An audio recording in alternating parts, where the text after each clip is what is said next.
माजी मुख्यमंत्री स्वर्गीय सुधाकरराव नाईक यांच्या जयंतीनिमित्त मृद व जलसंधारण विभागाच्या वतीनं आयोजित महा वॉकेथॉन वॉक फॉर वॉटरला चंद्रपूरकरांनी उत्स्फूर्त प्रतिसाद दिला।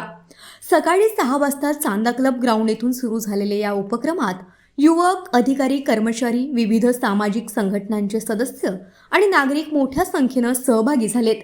पाणी अडवा, पाणी जिरवाचा संदेश देत वॉकेथॉनने शहरात जलजागृतीचा नवा उत्साह निर्माण केला। चांदा क्लब ग्राउंड, जुना वरोरा नाका, प्रियदर्शनी चौक, जटपुरा गेट असा मार्गक्रमण करत पुन्हा चांदा क्लब ग्राउंड येथे वॉकेथॉनचा समारोप झाला। स्पर्धेत जीवनदास चहारे यांनी प्रथम क्रमांक पटकावत पदक, सन्मानचिन्ह आणि 5,000 रुपयांचं रोख पारितोषिक मिळविलं। अश्चर पठाण यांनी द्वितीय तर पूनम प्रजापती यांनी तृतीय क्रमांक पटकावला। त्यांनी अनुक्रमे 3,000 आणि 2,000 रुपये रोख, पदक व सन्मानचिन्ह देऊन गौरविण्यात आलं। अन्य 7 विजेत्यांना स्मार्ट वॉच, पदक व सन्मानचिन्ह तर 2 जणांना प्रोत्साहनपर बक्षिसे देण्यात आली।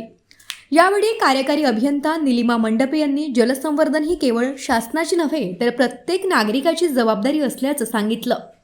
15 ते 21 ऑगस्ट जलसंवर्धन सप्ताह तसेच 15 ऑगस्ट 2026 ते 26 जानेवारी 2027 जलसंवर्धन अभियान राबविण्यात येत आहे।